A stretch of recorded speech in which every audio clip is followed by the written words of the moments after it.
Okay, good evening, folks. Dr. Freedom here with you. Time for some Doctor News. News from in and around the universe that may or may not affect you on some deep emotional level. That could only be awesome stuff. Oh, yeah. Okay, yeah, as we come into the second to the final episode, Heaven Sent. Got some teasers coming up. Don't worry, there's nothing really spoilery except for 3 names that I've heard that I will give you at the end of the episode. Don't worry, you'll get a warning beforehand. So, okay, let's go into this. Let's go take a look at what we do have. Let's take a quick look. Let's run through it. Okay, first up, we have the introduction for episode 11, and this is Peter Capaldi and Stephen Moffat, and this is when they're talking about Heaven Sent. And this one is once again another first-timer for Doctor Who. This is the first time we have the Doctor completely solo on his own, no other characters other than the monster or whatever creature this thing is called the Veil. It's never been done before. We've had the Doctor minus a companion before, and that was, I believe, Deadly Assassin, but we've never had the Doctor just on his own completely. So this is once again another groundbreaker episode. Okay, over on Idiot Box, they have 10 teasers from Doctor Who Heaven Sent. Here we go. You should know, I don't always listen. We've heard that one before. The Doctor hates gardening. I finally run out of corridor. There's a life summed up. The Doctor is scared, like properly scared. The score is unlike anything Doctor Who has used before, but it's wonderful.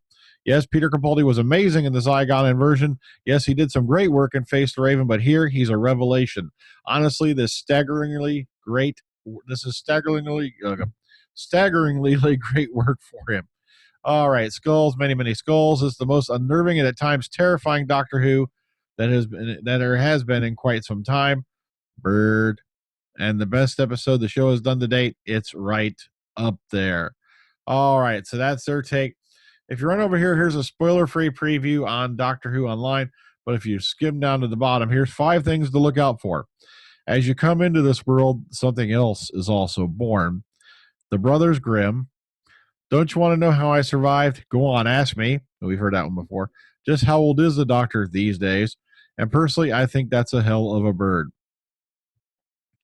Okay, right here we have an interview with Peter Capaldi and Stephen Moffat and Heaven Sent, and this one bounces between the two of them all the way through, and I think it's a little interesting read if you want to get into this, so here it is for you. Go take a look at it over on Sci-Fi Bulletin. All right, BBC America, Doctor Who Days Roundup coming in the hybrid. Now, this is a compilation. Now, it has all kinds of nifty videos in it.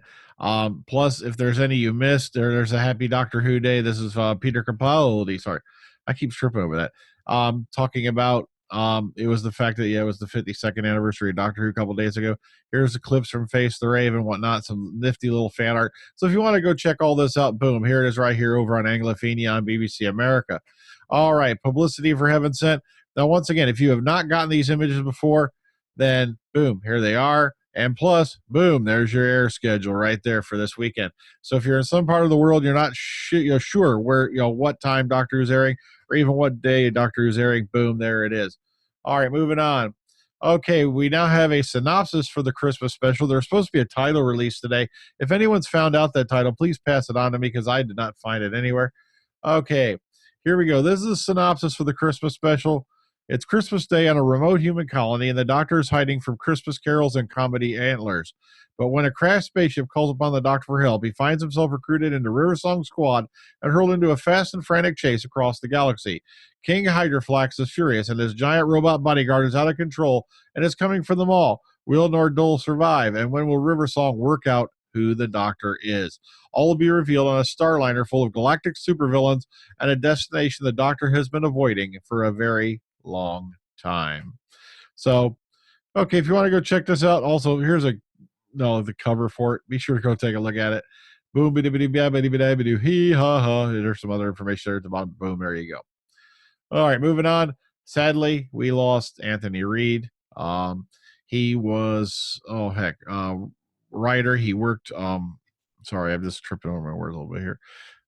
Now, he originally started out helping out with like he did Image of the Fendal, Sunmakers, just to name a couple. Horns of the Nymon. Now, I know a lot of people don't talk, especially Underworld. I know some people have some beefs about, but Invasion of Time, Image of the Fendal, Sunmakers, great episodes. He also contributed scripts to the series The Omega Factor, which, by the way, Big Finish has brought back with Louise Jameson as well. So it's kind of sorry to you're kind of sad to hear that he's left us, aged 80. All I can say is it's sad when you see a lot of these folks go, but that's life, man. It just marches on, and sadly we lose a lot of people along the way. And it's just he wrote some very good stuff. Sorry, I'm losing a little bit there because I remember a lot of those episodes and I really, really enjoyed them. And lastly, for today, these are some Doctor Who comic book covers that were inspired by Bowie, Blondie, and Bob Dylan. If you want to go check these out, they're over here on Blogger. You want to click on these, you can look at them. In larger, sorry, it's just the Blondie cover just made me giggle a little bit, which I hate to do after I announce that someone's death like that, but just crazy stuff. Okay, so lots of weirdness going on. 3 names. Almost forgot. Spoiler alert, spoiler alert, spoiler alert. Get out of the room. All right. Now, according for what I'm hearing, there was a character, I believe his name is going to be played by Donald Sumter. Forgive me if I got the name wrong. But he's listed in the credits for this week as the president. Now, there's word leaking around that he's president, all right. He's Rassilon. Oops, that's the name of number 1. So word is Rassilon's appearing in Hellbent, not Heaven's Sent, Hellbent, the last episode. Also, like I said, get out of the room now. Word is, all right, here's the other 2 names to look for. Missy and Davros. At least that's what I've heard going around on the buzz. So be sure to keep your eye out for those 3 names, if you haven't tuned out already, because you don't want to be spoiled. Okay, so until next time, guys, I'm getting on out of here. So take care. Ta-ta. Oh, yeah, in case I forget it, please enjoy the turkey. I'm going to try to be back on here for a quick news broadcast tomorrow night. But, like I said, it's coming up on Thanksgiving. I don't like encroaching on people's holidays. So unless it's, I'll probably put out one more for tomorrow night, and that'll be it for the week. Because, at least till Friday, Saturday when we do the Omega Files. Because, I don't like broadcasting on holidays. I want people to spend time with their families. I want people to, get together with their loved ones. Don't worry about Doctor Who on days like that. Oh, okay. So take it easy. Well, unless it's Christmas Day when, the Christmas special. All right. But that's a whole other matter. Okay. Take care. Enjoy the rest of your day. I'm out of here. Good night, folks.